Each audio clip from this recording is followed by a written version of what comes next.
जय गुरुदेव।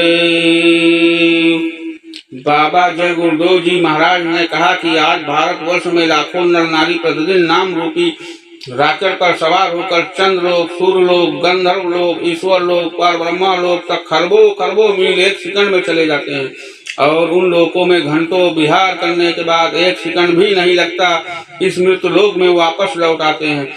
ऐसा रॉकेट प्रत्येक स्त्री पुरुष के पास में है, किंतु बेचारे जानते नहीं हैं। अगर कोई उन्हें महात्मा मिल जाए और इस रॉकेट पर दया करके वो बैठा दे, फिर क्या पूछना। परमात्मा की आवाज वाणी बराबर 24 घंटे तुम्हारे पास तक आ रही है। इसी को नाम शब्द कलमा वर्ण आकाशवाणी कहते हैं।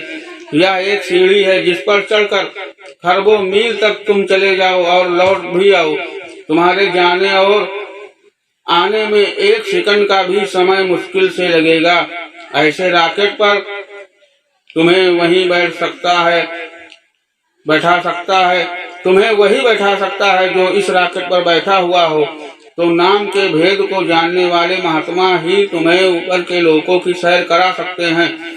स्वर्ग और वैकुंठ में सूरज और चांद घास की तरह जमीन पर बिछे हुए हैं। वहाँ के बागों में इतने रंग बिखरे फूल खिले हुए हैं कि क्या पूछना। सारी दुनिया की खुशबू इकट्ठा कर लिया जाए तो वह वहाँ के एक फूल में समा जाएगी। ऐसे एक फूल की तारीफ है।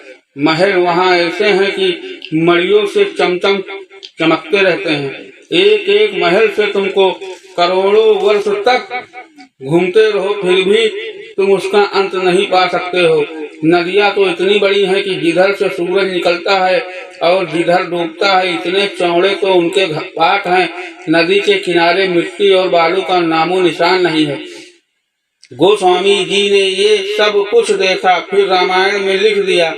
तीर तीर देवन के मंदिर देखने को नहीं मिलेंगे जिसमें मड़िया एक बुर्ज पर करोड़ों की संख्या में चमकती हो। राम की अयोध्या जिसका जिक्र रामायण में आता है वह तुम्हें आज भी देखने को मिल सकती है, बशर्ते कि तुम्हारी वह दिव्य आंख जो तुम्हारे दोनों आंखों के पीछे है खुल जाए। श्री गुरु पद नख मणि गणे ज्योति सुमिरन दिव्य दृष्टि ही होती। गोस्वामी जी ने अपनी दिव्य आंख से ऊपर के दृश्यों को, अयोध्या को, सरयू को, मंदिरों को, महलों को, देवी देवताओं को देखा। इन दृश्यों को, देवी देवताओं को तुम भी आज देख सकते हो। यह कोई मुश्किल बात नहीं है, महात्मा मिलना चाहिए।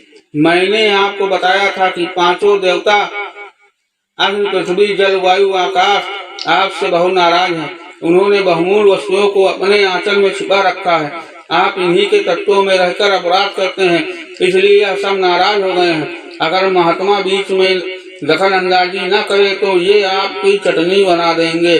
जय गुरु।